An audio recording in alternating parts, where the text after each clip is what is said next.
Hello everyone and welcome back to another video here at Great Lakes Coasters channel. Today I'm going to be breaking down my top 10 personal favorite coasters at Cedar Point. And I say my personal top 10, these are my opinions. Yours are definitely probably going to vary from mine, as I like some weird things and I'm sure you do as well. So if you disagree with anything or if you don't see your favorite coaster on here, please drop it down in the comment. And I will be sure to judge you to the fullest extent, just as you will me. So let's get right into it here. Number 10 is Corkscrew. This one is more nostalgia than anything, I think, for me, because one of my first big coasters was the Demon here at Great America at Gurney, and this is very, very similar to that, only just having one loop instead of the two. It's got that nice airtime hill right after it, though. I think it still runs great for its age. I hope Cedar Point keeps it around for a long time. It was one of the early record breakers for inversions. You could definitely say it's a little janky. It definitely shows its age, especially after you get off of like one of the newer B&Ms. It definitely shows its age.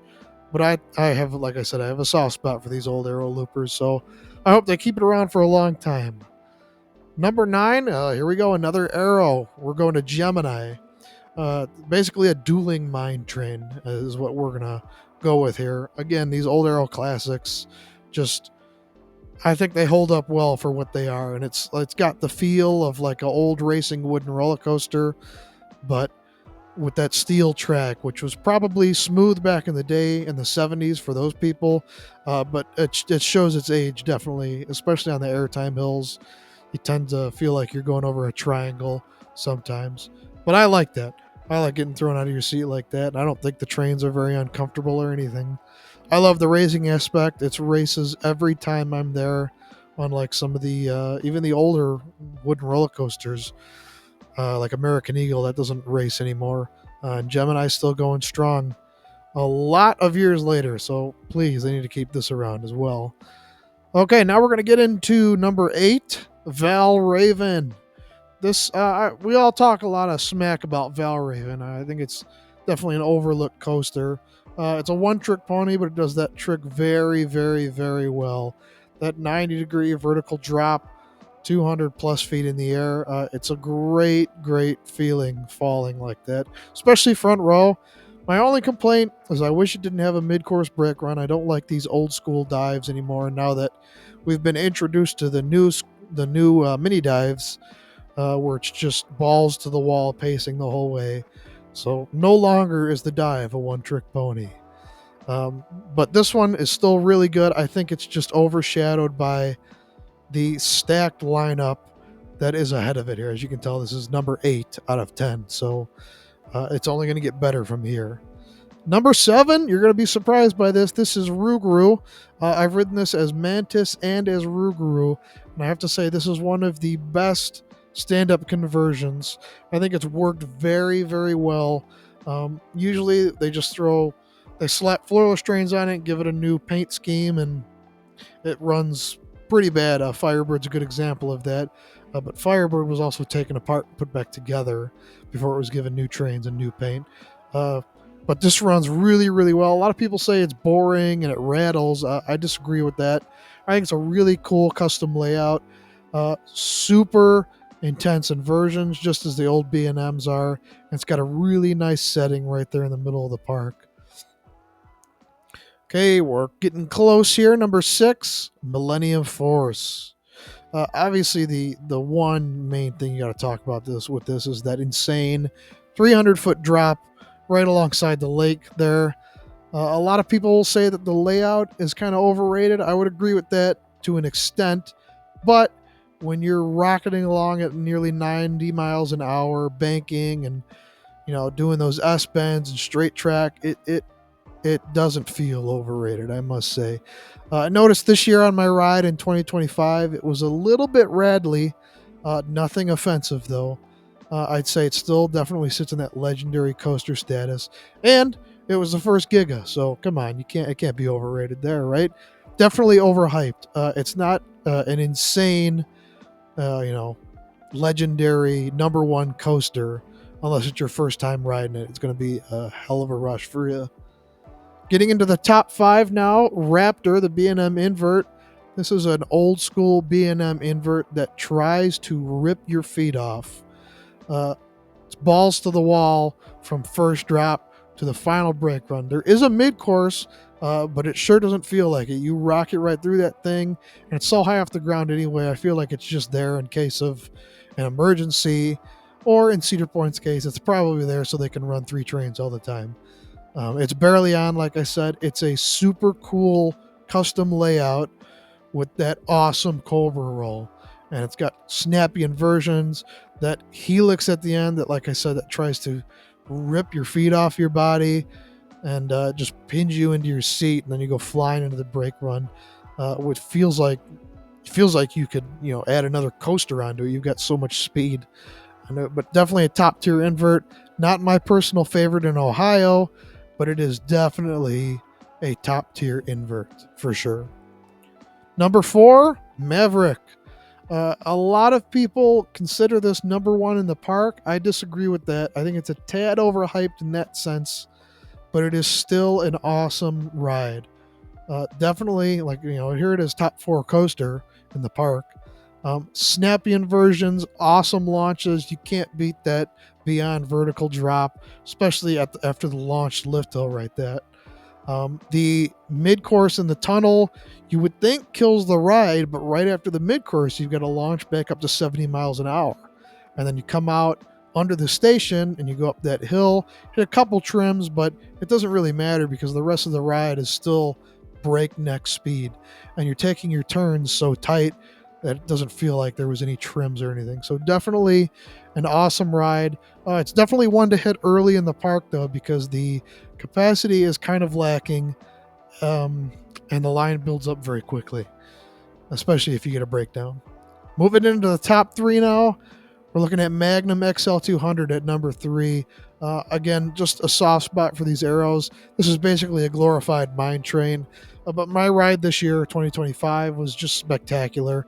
It was so intense. It was aggressive. It was in the rain, so you can't beat that. And it's right there along the beach, right by Cedar Point shores there. Great setting, unique layout, wacky transitions, but those wacky transitions equals amazing airtime, especially those triangle hills right at the end there. If you get just enough room at the lap bar, you're going for a hell of a ride at the end there. So definitely take my advice there. Obviously following all safety protocols, though. Okay, we're getting into the top 2 now. These are the big dogs. Number 2, Top Thrill 2. This is a new addition for me. Dragster would be in the same spot, I feel like, right here. But it's Top Thrill 2 now because that's currently operating. I felt like everybody either wanted Zamperla to just completely fail and fall on their face, or everybody was like rooting for them no matter what. I was in the field of I didn't trust Zamperla. I was wrong about that. I mean, they failed, obviously, the first year. But after getting on it here in 2025, I thought it was a good ride. The backwards launch is really insane, especially going up that spike, almost 400 feet. And the one major thing I noticed is coming down off the top hat on the descent, it's like you get whipped on that spiral on the downward spiral going back into the brake run. This is also radly in the valleys, I noticed. Going up the top hat on the first launch to 70, and then coming back down before you hit the backwards launch, you notice a little rattle right there. I don't know if that's the new trains. I don't know if that's the old Intamin track. Whatever it is, it's a little rattly. Nothing offensive, especially going forward at 120 miles an hour. It's not as noticeable, but it is noticeable on that first 70 mile an hour launch. All in all, it was a good ride. I don't think it's better than the original, but I don't think it's fair to compare it to the original because it's a completely different ride. And I wish the name was a little bit better. Top Thrill 2 is not very creative, but oh well, we got the ride we got, and I thought it was really good. And I would definitely try to hit it if I went back again. So there you go, Zamperla. You proved me wrong. And no surprise here, number 1, Steel Vengeance. Why? Because it has insane pacing. The drop is awesome, especially in the back row. You feel like you're going to fly out. It gives consistent, awesome rides. It always has a great crew on it. rocking 3 trains, hitting their intervals. It's a monster ride with insane airtime. It's still smooth, except for the fact that you get thrown out of your seat with all the airtime that's on it. It's a long ride. People say the mid-course hits too hard now. On my ride this year, there was no mid-course that hit at all. We glided right through it. I think the mid-courses that are at Cedar Point, I think, are just for capacity purposes. That's really all I feel like they're there for. They're just for show. They do block checks with them and everything, but I never feel the mid-course hit on Steel Vengeance. Never. And I've been riding it for almost 5 years, I feel like now. So there you go. There's my top 10. What was not on this list? We've got Gatekeeper, Iron Dragon, Cedar Creek Mine Ride, Blue Streak, and Wild Mouse. And those are all just for purposes of not being either intense enough or giving me bad rides or being, geared more toward families. That would definitely be the case of Wild Mouse, Blue Streak, and Cedar Creek Mine Ride, even Iron Dragon. A lot of people are going to yell at me for not putting Gatekeeper on the list, and simply because I've never really gotten a good ride on Gatekeeper. It's kind of just I don't know, it's just something to revitalize the front gate. I feel like it looks great, it presents awesome, but it's really slow. I feel like it barely makes it back to the station the times I've ridden it. Wing coasters are cool. They're just Gatekeeper just misses the mark for me, especially here at Cedar Point. So there you go. There's my top 10. Definitely judge me down in the comments. Let me know what you guys think. What's your top 10? And what do you guys think of Siren's Curse coming up here shortly? I feel like if I were to put Siren's Curse here before I rode it, I would put it maybe either between Raptor and Millennium Force or between Maverick and Magnum. I feel like it's going to be a really insane ride. It's unique.